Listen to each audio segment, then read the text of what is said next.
Hello मी स्नेहा. आता tourist होल्यात. एक होती आजी. ती एकटीच आपल्या छोट्या घरात राहत होती. एके दिवशी तिला थोडंसं बरं वाटत नव्हतं. आजी थोडी आजारी झाली होती. आजी विचार करू लागली, चल मुनीकडे जाऊन येते, तिला भेटलं की बरं वाटेल. असं म्हणत आजीने आपली काठी घेतली आणि ती निघाली. आजी हळूहळू जंगलातून चालत होती. थंड वारा वाहत होता. पक्षी गाणी गात होते आणि जंगल अगदी शांत होतं. थोडं पुढे गेल्यावर तिला एक कोल्हा भेटला. कोल्हा म्हणाला, आजी मी तुला खाणार. आजी हसत म्हणाली, अरे कोल्होबा, मी अजून बारीक आहे. आधी मुलीकडे जाऊन लाडू, पेढे आणि चांगलं जेवण करून येते, मग खा मला. कोल्ह्याने विचार केला आणि आजीला जाऊ दिलं.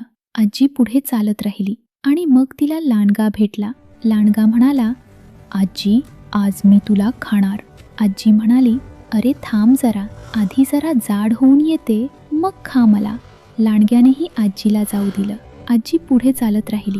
अचानक तिच्या समोर एक मोठा वाघ आला. वाघ गुरगुरत म्हणाला, आजी आज मी तुला खाणार.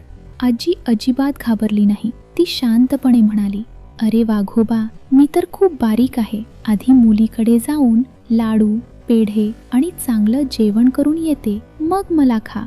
वाघाने थोडा विचार केला आणि म्हणाला, ठीक आहे, पण परत ये हं. शेवटी आजी मुलीच्या घरी पोहोचली. मुलीने आजीला पाहिलं आणि खूप आनंद झाला. मुलीने आजीसाठी गरम गरम जेवण केलं. लाडू, पेढे आणि खूप गोड पदार्थ दिले. आजीने पोटभर जेवलं आणि आता ती खूप खुश झाली होती. पण रात्री आजी थोडी काळजीत दिसत होती. मुलगी विचारते, आई काय झालं? आजी म्हणाली, जंगलात कोल्हा, लांडगा आणि वाघ भेटले. मी परत जाताना ते मला खातील.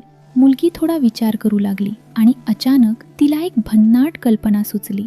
तिने एक मोठा गोल भोपळा आणला आणि आजीला त्यात बसवलं आणि मग भोपळा निघाला.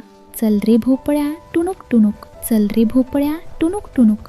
भोपळा गोल गोल फिरत जंगलातून धावू लागला. सगळ्यात आधी वाघाला भोपळा दिसला. वाघाने विचारलं, ए भोपळ्या, म्हातारीला पाहिलंस का? भोपळ्याच्या आतून आजी म्हणाली, म्हातारी बितारी मला नाही माहिती, चल रे भोपळ्या टुनुक टुनुक. भोपळा पुढे निघून गेला. थोडं पुढे लांडग्याने भोपळा पाहिला. लांडगा म्हणाला, ए भोपळ्या, म्हातारीला पाहिलंस का?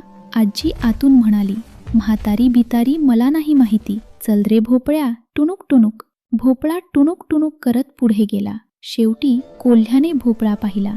आश्चर्याने बघत राहिला. तो म्हणाला, अरे हा भोपळा असा कसा पळतोय? आजी हसत म्हणाली, म्हातारी बितारी मला नाही माहिती, चल रे भोपळ्या टुनुक टुनुक.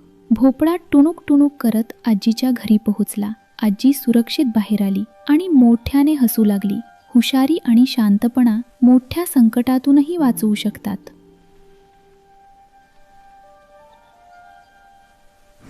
गोष्ट संपली. Bye bye.